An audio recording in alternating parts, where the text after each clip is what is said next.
le cinéma, c'est vrai, c'est une industrie, c'est aussi un produit de consommation. Mais pour nous, Fédération des ciné-clubs, c'est autre chose. Nous essayons d'accompagner les films, nous essayons d'en faire un outil effectivement de lien, de communication, mais aussi, on dit, nous, le cinéma par sa nature humaine, hein, c'est un critique qui aborde tous les arts pratiquement, eh bien c'est quelque chose qui doit venir nous déstabiliser quelque part dans ce que l'on croit de juste, dans nos certitudes. Nader Takmi Romayoun, qui est avec nous. Nader, si tu veux venir, je vous demande de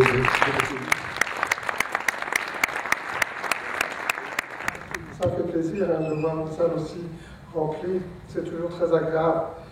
Et donc je tenais d'ailleurs à vous féliciter pour la programmation. J'ai feuilleté aujourd'hui le catalogue et c'est vrai que le regard que vous portez sur le cinéma iranien est exhaustif et vous avez du goût et vous avez fait des bons choix. Donc voilà, félicitations. J'ai eu raison de l'inviter. Ensuite, je voulais aussi dire que voilà, le film ce soir, que vous verrez, évidemment, ne vous donnera pas une explication, hélas, comme vous l'aurez souhaité, de la situation actuelle en Iran. L'Iran étant un pays très complexe, j'ai entendu il y a 4 mois une phrase très juste que j'ai d'ailleurs gardée et je l'ai mis à la première page de mon prochain scénario. Si vous avez compris quelque chose de l'Iran, c'est qu'on vous l'a mal expliqué. J'ai décidé d'aller tourner Téhéran en Iran comme première fiction, en sachant pertinemment en fait que le sujet n'allait pas passer au comité de censure, que ça n'allait pas se faire. Donc du coup, j'ai choisi avec quelques camarades avec qui j'avais fait des études de cinéma à Paris, on a été un noyau de 3 à 4 personnes, et on a décidé d'aller en Iran et avec une équipe réduite relativement de 8 à 9 personnes, aller tourner ce film en mission commando. Donc nous avons tourné en 18 jours avec un budget extrêmement restreint et en évidemment annonçant en fait qu'on faisait un documentaire sur la ville de Téhéran et non pas une fiction.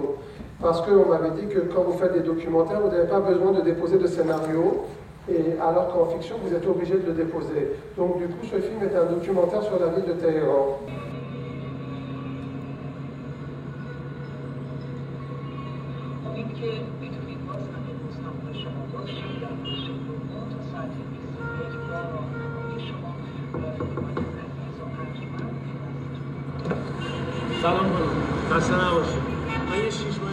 On est dans la fiction. C'est un beau plan en contre-plongée, ou bien on utilise une courte focale, un gros plan.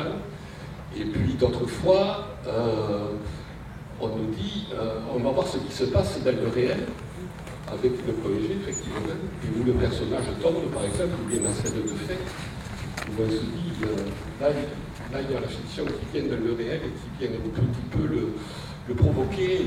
Il y avait évidemment une volonté du réel.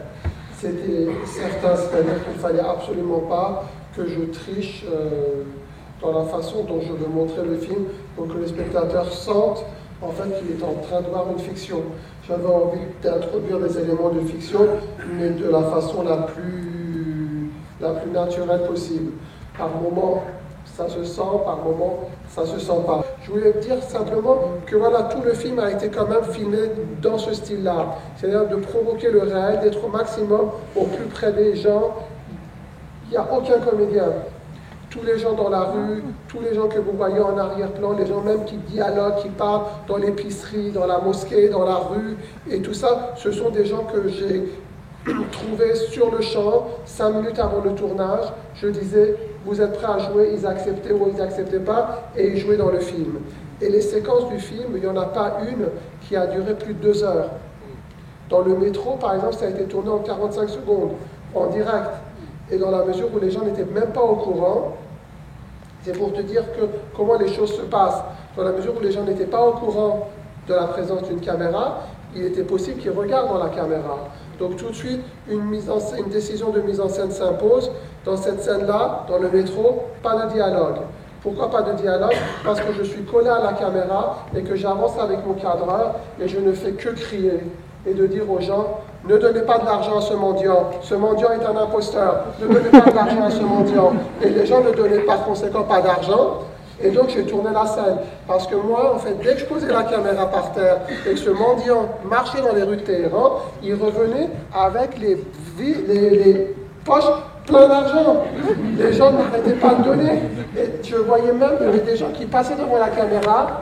Et dès qu'ils voyaient qu'il y avait une caméra, les pauvres, ils revenaient et ils redonnaient de l'argent parce qu'ils avaient peur que quelqu'un leur dise « Mais t'es un radin, t'as pas donné d'argent aux mendiants. » Donc il y avait cette idée-là. Donc on était vraiment au plus proche de la réalité. Et je vais finir ça en vous disant que ça a été pour moi une grande expérience. Parce que j'étais quand même quelqu'un un peu collé-monté avant le tournage de ce film, où j'avais envie de tout maîtriser, de tout écrire, de tout avoir sous la main. Et je me suis rendu compte en fait que c'est un bonheur, en fait il faut se lâcher et laisser les choses aussi se passer. Tu ne peux pas tout contrôler. Et quand tu essaies de contrôler les choses, ça ne marche pas.